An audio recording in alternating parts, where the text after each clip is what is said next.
the final part of Goodbye to the Moon. In the previous part, we have already learned that Kepler and his father had landed on the earth, and his father helped him while he was struggling with his own safety straps. Next, someone called out to my father. কেউ একজন আমার বাবাকে ডাকলেন।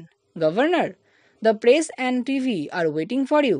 Governor, press বা প্রেসের লোকজন বা মিডিয়ার লোকজন এবং টিভি রিপোর্টার বা টিভির লোকজন আপনার জন্য অপেক্ষা করছে।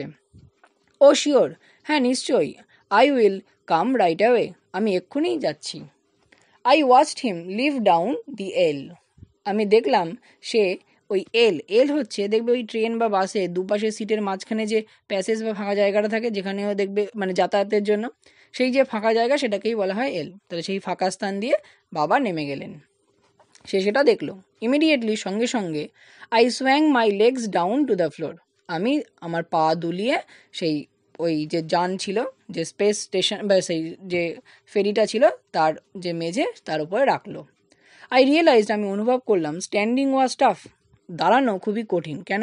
আমরা আগের ইউনিটেই বা আগের পার্টটাতে পড়েছিলাম যে সেখানে সে ওয়েট ডিফারেন্সটা ফিল করছে। And walking was very difficult, এবং হাঁটা আরও কষ্টকর মনে হলো তার কাছে। আই প্র্যাকটিসড, আমি অনুশীলন করলাম। কি অনুশীলন করলো?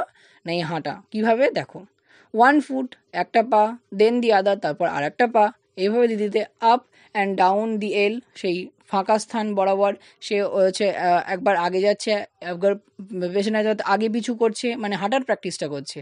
Holding on to the seat backs for support, অর্থাৎ যেমন দেখবে একজন বৃদ্ধ মানুষেরা যেমন ওই ধরে ধরে ধরে ধরে হাঁটে, ঠিক সেরকমই সে ওই প্যাসেজের পাশে অর্থাৎ ওই এলের পাশে যে সিট ছিল সেই সিটগুলো ধরে ধরে এক পা এক পা এক পা এরকম করে করে হেঁটে হেঁটে তার হাঁটাটা প্র্যাকটিস করছিল।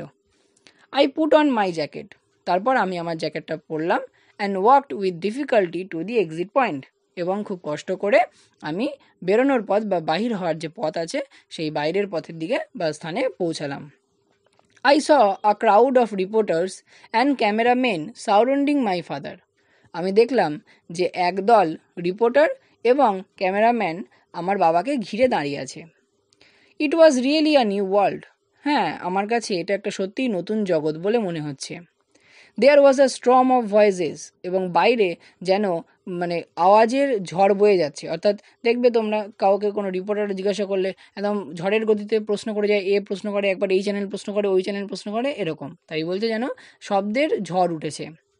How loudly the people of the earth talked, সে বলছে যে পৃথিবীর লোকজন না কতই উচ্চস্বরে কথা বলে। Governor, would you say the differences between earth and moon people can never be solved? বলছে গভর্নর, আপনি কি বলছেন যে পৃথিবী এবং চাঁদের মানুষদের মধ্যে যে এই ডিফারেন্সেস, এই যে পার্থক্য রয়েছে, এটা কি কোনোদিনই সমাধান হবে না এর?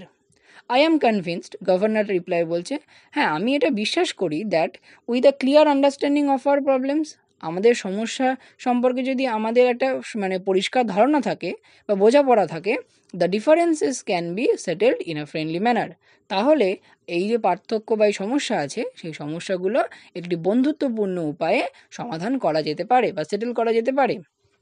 Governor, how long do you think you will stay on earth? এবং তারপরে একটা রিপোর্টার প্রশ্ন করলো যে গভর্নর, আপনার মনে হয় যে আপনি কদিন বা কত সময় পৃথিবীতে আছেন? I guess that it may take as long as 6 months to a year. তাহলে তখন সেই রিপোর্টারের প্রশ্নের রিপ্লাই গভর্নর বা কেপলারের বাবা কি বলছে যে আমার মনে হয়, আই গেস আমার মনে হয় যে এটা হয়তো আমার 6 মাস বা বেশি হলে 1 বছর লাগতে পারে টু সেটেল আওয়ার ডিফারেন্সেস, অর্থাৎ যে পার্থক্য বা তারতম্য বা যে সমস্যাগুলো আছে সেগুলোকে সেটেল করতে। ওয়ান লাস্ট কোশ্চেন, একটি শেষ প্রশ্ন governor.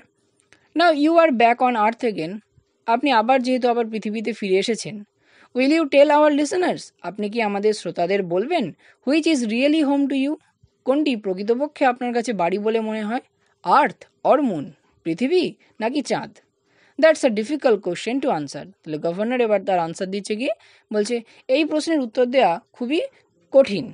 All my cultural ties are with earth, অর্থাৎ আমার যাবতীয় সাংস্কৃতিক যে বন্ধন তা কার সাথে? পৃথিবীর সাথে। বাট আই মাস্ট সে, কিন্তু আমাকে অবশ্যই বলতে হয় দ্যাট যে ইট ইজ দ্য মুন, চাঁদই হলো হোয়ার মাই প্রেজেন্ট অ্যান্ড ফিউচার লাই, যেখানে আমার বর্তমান এবং ভবিষ্যৎ রয়েছে। কেন সেই কথা বললো? তার কারণ হিসেবে দেখো সে বলছে, মাই সান ওয়াজ বর্ন দেয়ার, আমার সন্তান অর্থাৎ আমার ছেলে সেখানে জন্মেছে। মাই ওয়াইফ ওয়াজ বারিড দেয়ার, আমরা জানি কেপলারের মা মারা গিয়েছে, তাই আমার স্ত্রী সেখানে মানে কবরায়িত বা সমাধিস্থ হয়েছে। মাই ওয়ার্ক ইজ দেয়ার, আর সে তো মুনের গভর্নর, তাই বলছে আমার কাজও হচ্ছে সেখানে। It is good to be back on earth, পৃথিবীতে ফিরে এসে ভালোই লাগে বা লাগছে, বাট মুন ইজ হোম, কিন্তু আমার কাছে চাঁদটাই হলো আমার বাড়ি। Father saw me standing among the reporters, এরপর বাবা অর্থাৎ কেপলারের বাবা লক্ষ্য করলো যে কেপলার বা সে ওই রিপোর্টারদের মধ্যেই দাঁড়িয়েছিল। He gave me his arm, সে তার হাতটা আমার দিকে বাড়িয়ে দিল। We walked together on the landing pad, দেখবে ওই প্লেন এরোপ্লেনে দেখবে নামার জন্য এরকম একটা হচ্ছে সিঁড়ি বা দিয়ে দেয়, ওটাকে ল্যান্ডিং প্যাড বলে। তাই বলছে সেই ল্যান্ডিং প্যাড বরাবর আমরা দুজনে একসাথে হেঁটে নামলাম। The sun was gently warm, সূর্যর একটু মানে মনোরমভাবে উত্তাপ দিচ্ছিল, মানে তার ওই সূর্যের যে তাপ সেটা খুবই মনোরম লাগছিল তার গায়ে, মানে কেপলারের। আই লুকড আপ, আমি ওপরের দিকে তাকালাম, অবশ্যই সূর্যকে দেখতেই। It was strange being outside without a space suit, এবং তার খুবই অদ্ভুতই লাগছিল যে সে ঘুরে বেড়াচ্ছে কোনো স্পেস স্যুট ছাড়া। কেন এটা বললো? তার কারণ দেখো মুনে তো কোনো বায়ুমণ্ডল নেই, মানে চাঁদে, তাই জন্য ওখানে বায়ুমণ্ডলে অক্সিজেন নেই। তাই দেখবে যারা অ্যাস্ট্রোনট যারা যায় তারা দেখবে একটা স্পেস স্যুট পরে যায়। তো সেই বলছে তার মুনে যারা তখন মানে চাঁদে তো তারা বাসিন্দা অ্যাকচুয়ালি, এই কেপলার আর কেপলারের বাবা বর্তমানে এখন বা অ্যাকচুয়ালি রাদার বলা চলে কেপলার তো চাঁদের বাসিন্দা, তাই সেখানে থাকতে গেলে তারা সেই সবসময় স্পেস স্যুট পরে থাকে। তাই এখানে বললো যে এই পৃথিবীতে এসে সেই স্পেস স্যুট ছাড়া যে ঘুরে বেড়াচ্ছে এটা তার কাছে একটু অদ্ভুতই লেগেছিল। আর্থ উইল সার্টেনলি বি ফান, পৃথিবী নিশ্চয়ই মজারই হবে। আই লে ব্যাক, আমি শুয়ে, অ্যান্ড থট, ভাবলাম, অফ দ্য পিরামিডস, কাদের কথা ভাবছে? পিরামিডের কথা। অ্যান্ড দ্য তাজমহল, তাজমহলের কথা।